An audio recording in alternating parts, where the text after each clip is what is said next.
ሰላም ቤተሰቦች ይሄን ቪዲዮን እስቲ ተመልከቱ ቪዲዮ ላይ የምታዩት አንድ ህፃን ላይ ሰሞኑን የታተመ ቪዲዮ ከንፈሩ አካባቢ ሲኮማተር ሲንቀጠቀጥ ታያላችሁ ይሄ ምልክት ቾባስቲክ ሳይን ይባላል ይሄም ሃይፖካልሲሚያ ማለትም ልጆች ወይ ደግሞ ሰዎች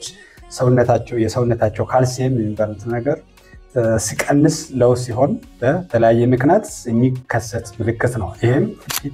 ፊታቸው ጆሮአቸው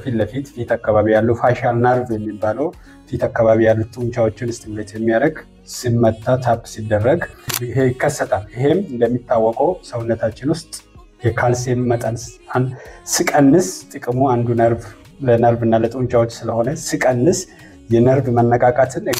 ኤግዛይታቢሊቲ ይጨምራል ማለትም የኒውሮማስኩላር የጡንቻዎችና የነርቭ ስራ በጣም በፍጥነት እንዲነቃ ያረጋል ሲቀንስ ማለት ነው ይሄም ሰዎች በተለያየ ምክንያት ልክ እንደ ቫይታሚን ዲ እጥረት ሲኖራቸው ለው ቫይታሚን ዲ ሲኖራቸው ሃይፖፓራታይሮይዲዝም የሚባል ሲኖራቸው በአንዳንድ ምግብ እጥረት ወይ ደግሞ ዳይተሪ ምክንያት ሰውነታቸው ውስጥ ካልሲየም ለው ሲሆን ልጆች ላይም ትልቅ ሰውም ሲታይ